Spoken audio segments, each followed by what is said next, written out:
Mercedes could lose every single point they've scored, because of an engine trick that was never illegal, until the moment it was understood. A hidden loophole. Completely invisible. Delivering up to 130 extra horsepower, exactly in the final meters of the lap, where pole position is decided. No flashing lights. No obvious boost. No trace anyone could see in real time. Just one impossible detail. The car refused to slow down, when every other car had no choice. And that tiny difference was worth nearly 2/10 per lap. Enough to dominate qualifying. Enough to control the grid. Enough to shape the entire championship. Until Ferrari spotted it. One pattern. One anomaly. One question to the FIA. And in that moment, everything collapsed. Because the FIA didn't just stop it. They exposed it. They started tracking intent. And now, that advantage is no longer just gone. It's evidence. Which means this is no longer about speed.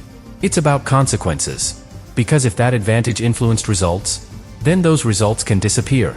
And if the results disappear, so do the points. Which means one thing. Mercedes is no longer fighting to win the championship. They might be fighting to keep it alive. At first, nobody inside Formula One called it a problem. Because everything Mercedes was doing was technically allowed. Every parameter, within the regulations. Every system, passing inspection. Every lap, completely valid. And that's what made it so dangerous. Because it didn't look like an advantage you could challenge. It looked like perfection. Clean. Precise. Untouchable. But in Formula One, there is something more powerful than the rulebook. Expectation. Because every engineer, every driver, every team, knows exactly how a car should behave at the end of a lap. The battery is nearly empty. Energy drops. Power fades. Speed falls. That's not strategy. That's physics. That's the system doing exactly what it was designed to do. Except, Mercedes didn't follow that pattern. And at first, it was subtle. Almost invisible. A few kilometers per hour. A fraction of a second. Nothing obvious. Nothing dramatic. But it was always there. The final straight. The last meters. That exact moment where every other car slowed down. Mercedes didn't. They held speed. Sometimes, they even gained. And that's where everything begins. Because one lap means nothing. 2 laps can be coincidence. But when it happens again, and again, and again, it becomes a pattern. And patterns in Formula One are never accidental. They are engineered, deliberate, controlled. And once Ferrari isolated that moment, once they stripped away everything else from the lap, the difference became undeniable. Because now it wasn't about who was faster overall. It was about who was behaving differently, at the one moment that defines everything. The finish line. The place where lap time is locked. The place where positions are decided. And in that moment, Mercedes had something no one else did. Not more grip. Not better balance. Not superior driving. Something else. Something hidden inside the system.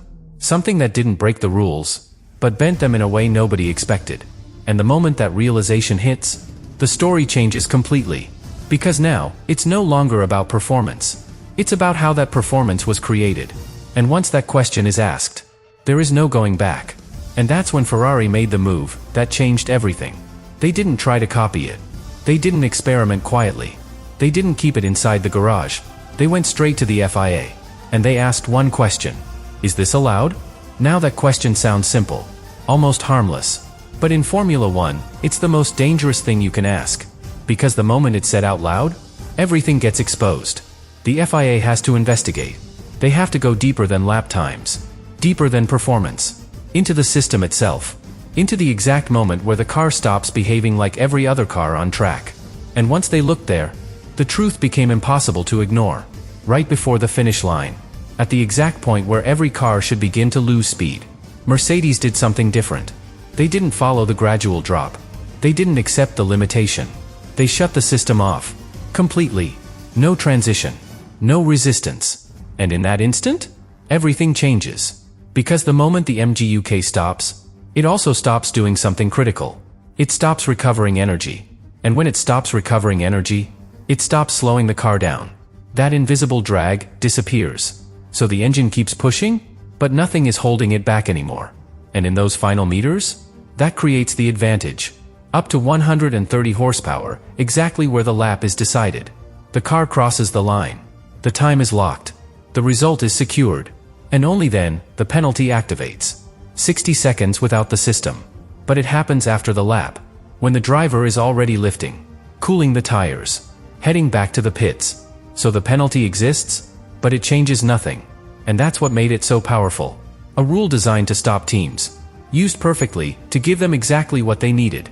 But the moment the FIA understood the intent, everything changed. Because now, it wasn't just clever engineering. It became a question. A very dangerous one. Was this still within the spirit of the rules, or was it something else entirely? And once that question is asked, the consequences are never small. Because now, it's not just about stopping the trick. It's about understanding how long it was used, how much it influenced, how many results it touched. And that's where the real danger begins. Because once you start asking those questions, you don't just look forward. You look back. At every lap, every qualifying session, every point. And once you start looking back, you might not like what you find. And this is where everything becomes irreversible. Because once the FIA starts looking back, they're not just reviewing data. They're rebuilding the entire story. Every qualifying session, every final straight, every single moment where the system behaved differently. And now, all of that has a new meaning. Because before, it was performance. Now, it's evidence. And that changes everything. Because this wasn't a one-time event. It wasn't accidental. It wasn't a rare situation. It was repeatable, precise, executed at the exact same point, lap after lap, across multiple race weekends. And that's where the risk explodes. Because if the FIA can prove that this was done deliberately, to gain performance, to influence results, then everything connected to it becomes vulnerable. Not automatically erased, but no longer protected. And in Formula One, that's the most dangerous position you can be in. Because once results are questioned, they can be reviewed. And once they're reviewed, they can be changed. Lap times can disappear. Qualifying positions can be reassigned. Race outcomes can shift.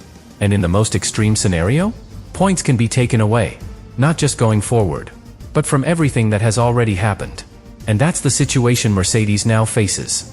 Because every tenth gained in those final meters, every pole secured, every advantage created, all of it traces back to that one moment, that one decision, that one system behavior, now fully exposed.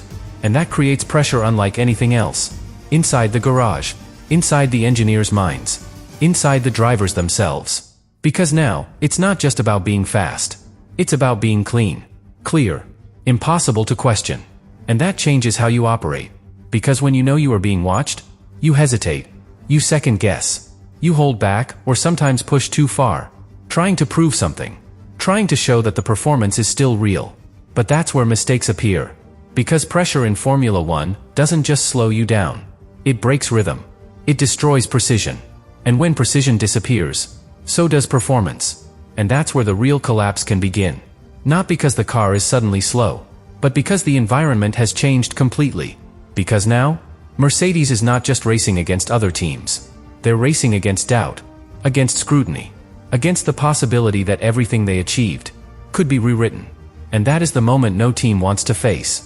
Because from here, there are only two outcomes. Either they prove that their speed was always real, that they can still dominate without anything hidden, that everything they achieved still stands. Or, the truth comes out. The results change. The points disappear. And the entire season is remembered for one thing. Not the victories, not the performance, but the moment it all came undone. And this is where everything finally gets decided. Because at some point, the FIA has to act. Not observe, not monitor, act. And when that moment comes, it changes everything instantly. Because penalties in Formula One are not gradual. They are absolute. Lap times don't get adjusted. They get deleted. Positions don't get reduced. They get reassigned. And points, they don't decrease. They disappear. Completely. And that's the reality now facing Mercedes. Because if the FIA concludes that the advantage influenced results, then those results cannot stand. Not partially. Not selectively. Completely. And that's what makes this moment so brutal. Because everything Mercedes built in those opening races, every pole position, every front row, every strategic advantage, all of it is connected. All of it depends on those final tenths. Those last meters before the finish line. That one hidden advantage, now fully exposed. And if that advantage is removed from the equation, then the entire structure collapses. Because those tenths didn't just improve lap times. They decided grid positions. They controlled races. They shaped outcomes. And once you remove the cause, You have to question the result. And that's where the championship itself becomes unstable. Because imagine this scenario. Mercedes loses those points. Suddenly, the standings change. Suddenly, the gap disappears. Suddenly, teams that were chasing are leading. Ferrari, McLaren, even teams that were just behind, now inside the fight. And that shift is not small. It's massive. Because in Formula 1, track position is everything. Momentum is everything. Confidence is everything. And once those are taken away, you don't just lose points. You lose control. And now, Mercedes would have to chase. Not defend. Chase. From behind. Under pressure. With every rival knowing, the advantage is gone. With every team pushing harder, because now they believe they can win. And that belief is dangerous. Because once the grid senses weakness, they attack. Relentlessly. Every session. Every lap. Every opportunity. And that's what Mercedes would face. Not just a faster field, but a more aggressive one. A grid that is no longer intimidated. A grid that sees vulnerability. And in Formula 1, that's when everything changes. But here's the final truth. Because even before any official decision, the damage is already done. The illusion is gone. The mystery is gone. The advantage is gone. And now, everything comes down to one thing. Reality. Pure performance. Nothing hidden. Nothing artificial. Nothing to protect you. Just the car. The driver. The truth. And when that truth finally shows itself, there will be no more arguments. No more debate. No more questions. Only one answer. Were Mercedes truly the fastest team? Or were they only ahead because of something that no longer exists?